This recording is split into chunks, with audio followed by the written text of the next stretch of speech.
اذهبا إلى فرعون إنه طغى فقولا له قولا لينا لعله يتذكر أو يخشى قالا ربنا إننا نخاف أن يفرط علينا أو أن يطغى قال لا تخافا إنني معكما أسمع وأرى فأتياه فقولا إنا رسولا ربك فأرسل معنا بني إسرائيل ولا تعذبهم قد جئناك بآية من ربك والسلام على من اتبع الهدى إنا قد أوحي إلينا أن العذاب على من كذب وتولى قال فمن ربكما يا موسى قال ربنا الذي أعطى كل شيء خلقه ثم هدى قال فما بال القرون الأولى قال علمها عند ربي في كتاب لا يضل ربي ولا ينسى الذي جعل لكم الأرض مهدا وسلك لكم فيها سبلا وأنزل من السماء ماء فأخرجنا به أزواجا من نبات شتى كلوا وارعوا أنعامكم إن في ذلك لآيات لأولي النهى منها خلقناكم وفيها نعيدكم ومنها نخرجكم تارة أخرى ولقد أريناه آياتنا كلها فكذب وأبى قال أجئتنا لتخرجنا من أرضنا بسحرك يا موسى فلنأتينك بسحر مثله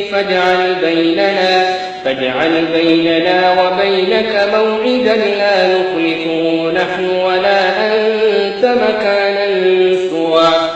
قال موعدكم يوم الزينة وأن يحشر الناس ضحى فتولى فرعون فجمع كيده ثم أتى قال لهم موسى ويلكم لا تفتروا على الله كذبا فيسحتكم بعذاب وقد خاب من افترى فتنازعوا أمرهم بينهم وأسروا النجوى قالوا إن هذان لساحران يريدان أن يخرجاكم من أرضكم بسحرهما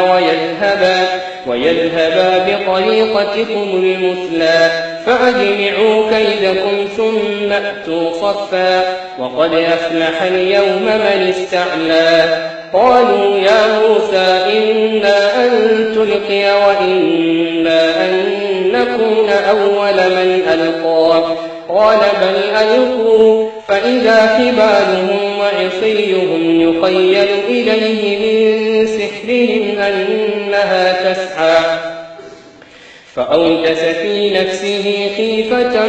موسى قلنا لا تخف إنك أنت الأعلى وألق ما في يمينك تلقف ما صنعوا إنما صنعوا كيد ساحر ولا يفلح الساحر حيث أتى فألقي السحرة سجدا قالوا آمنا برب هارون وموسى قال آمنتم له قبل أن آذن لكم إنه لكبيركم الذي علمكم السحر فلأقطعن أيديكم وأرجلكم من خلاف ولأصلبنكم في جذوع النخل ولتعلمن أينا أشد عذابا وأبقى قالوا لن نؤثرك على ما جاءنا من البينات والذي فطرنا فاقض ما أنت قاض إنما تقضي هذه الحياة الدنيا إنا آمنا بربنا ليغفر لنا خطايانا وما أكرهتنا عليه من السحر والله خير وأبقى.